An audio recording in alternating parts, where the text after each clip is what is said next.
Kilala ko ang babaeng ito noong huling bahagi ng nakaraang taon.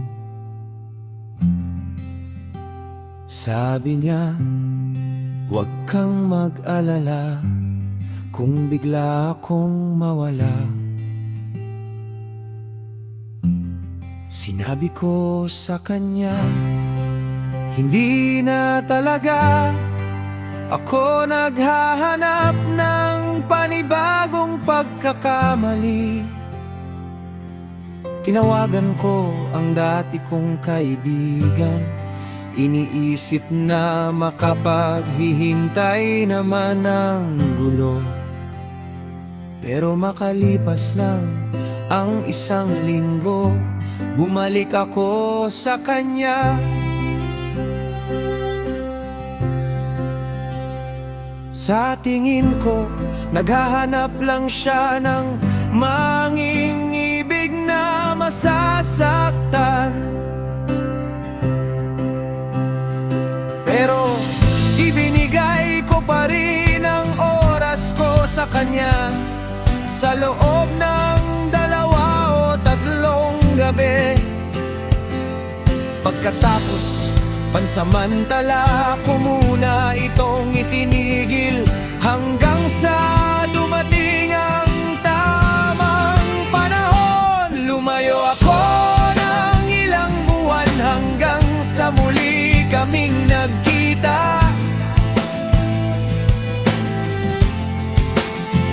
Sabi niya, hindi naman talaga ako naghahanap ng kaibigan.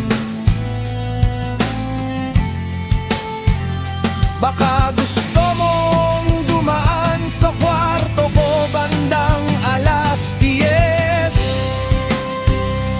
Baby, magdala ka ng lemon at isang bote ng gin. Magkasama tayo sa kama hanggang madaling araw. Baby, kung gusto mo pala ako noon, sana sinabi mo na lang. Huwag mong paglaruan ang pag-ibig ko. Napakalamig ng puso mong iyon, parang sinakop na nito ang buong tahanan ko. Ayoko nang malaman pa, baby. Huwag mong paglaruan ang pag-ibig ko. Sinabi ko sa kanya, alam na yan.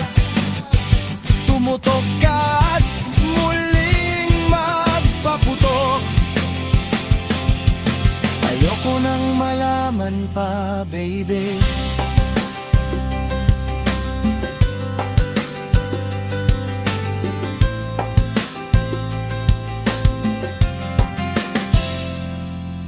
Sa loob ng ilang linggo, silang ang gusto kong makita. Nilalasing namin ang mga araw habang kumakain ng takeout na pizza. Noon, text message lang ang paraan para makausap ko siya.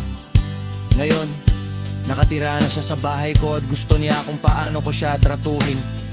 Kumakanta siya ng mga awitin na Reta. Parang tampok sa bawat kanta. Ayaw na rin niyang matulog at mukhang ganon din ako.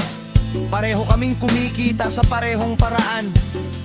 4 na subok, pero ang eroplano sa isang araw. At hindi naman talaga tungkol sa mga palabas ang lahat. Baka pwede na lang kaming magkasamang humarap sa lahat at alamin ang susunod. Mas gugustuhin kong manood ng pelikula kasama ka habang nakaupo sa sofa. Pero kailangan na naming sumakay ng eroplano, mahuhuli na kami.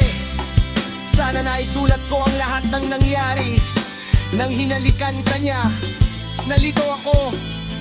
Ngayon, siya na ang bahalang umunawa habang nakaupo akong umaawit Sa pintuan ng hotel ko, hindi ko nga alam kung alam niya kung bakit.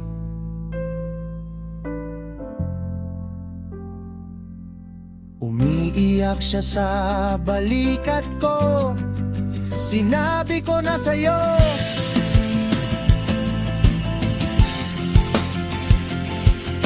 tiwala at respeto ang dahilan kung bakit namin ginagawa ito. Hindi ko kailanman binalak na ako ang susunod, pero hindi mo naman kailangang isama siya sa kama. Hindi ko rin siya nakita bilang banta, hanggang sa nawala kang kasama siya para makipagtalik. Hindi naman kasi pareho kaming nasa tour, nasa iisang palapag pa nga kami ng hotel. Hindi ako naghahanap ng pangako o seryosong relasyon,